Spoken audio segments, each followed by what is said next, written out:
Bonjour et bienvenue dans ce nouveau numéro de Ciné-Scène. Alors tout d'abord, 1000 excuses pour la semaine dernière, il n'y a pas eu d'émission. Alors la petite explication c'est qu'en fait Damien a voulu se mettre un peu au goût du jour, il a décidé de faire grève parce qu'il en avait marre que je le chambre tout le temps.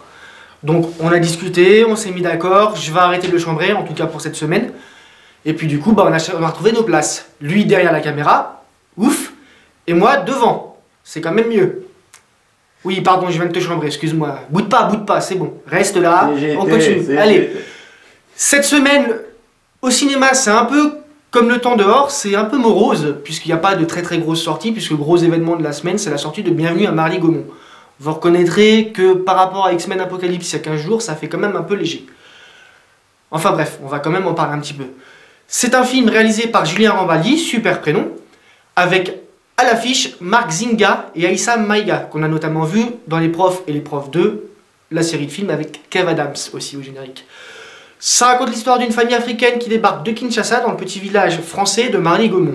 Et vous vous doutez bien qu'en arrivant dans ce petit village, ils vont faire face à toute une série de réactions un petit peu particulières.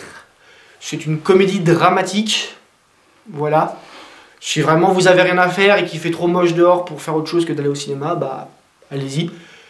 Vous pourrez sinon aller voir La Nouvelle Vie de Paul Schneider, rien à voir avec le joueur de foot, hein, rien du tout, qui est réalisé par Thomas Vincent, bonjour monsieur Vincent, avec Thierry Lhermitte et Géraldine Payas au générique. Ça nous raconte l'histoire d'un cadre supérieur qui, à la suite d'un accident peu banal, se réveille en se rendant compte qu'en fait, il a une vie, passez-moi l'expression, de merde. Sa femme l'ennuie et en plus le trompe, son boulot le fait chier, donc il va changer de vie, d'où le titre du film. Pareil, comédie dramatique, à aller voir si franchement on n'a rien de mieux à faire, enfin en tout cas c'est mon opinion. Hein, voilà. Un film un peu plus intéressant mais qui sera peut-être un peu plus dur à trouver au cinéma, c'est American Hero, un film de Nick Love avec Stephen Dorff à l'affiche. Stephen Dorff qu'on a vu notamment dans le premier Blade, il jouait le méchant dont le nom m'échappe.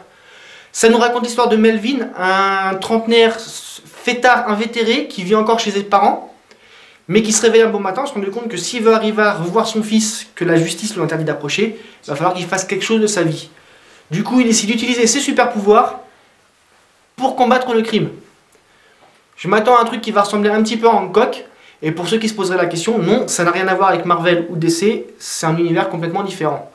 Voilà. Comme il n'y a pas grand chose au cinéma cette semaine, je vais vous parler de deux sorties de Blu-ray, enfin de sorties d'il y a quelques semaines. On commence avec Creed, l'héritage de Rocky Balboa. Le 7e film de la saga Rocky sort en DVD, et en Blu-ray, et en copie digitale. Bref, vous pouvez le trouver comme vous voulez.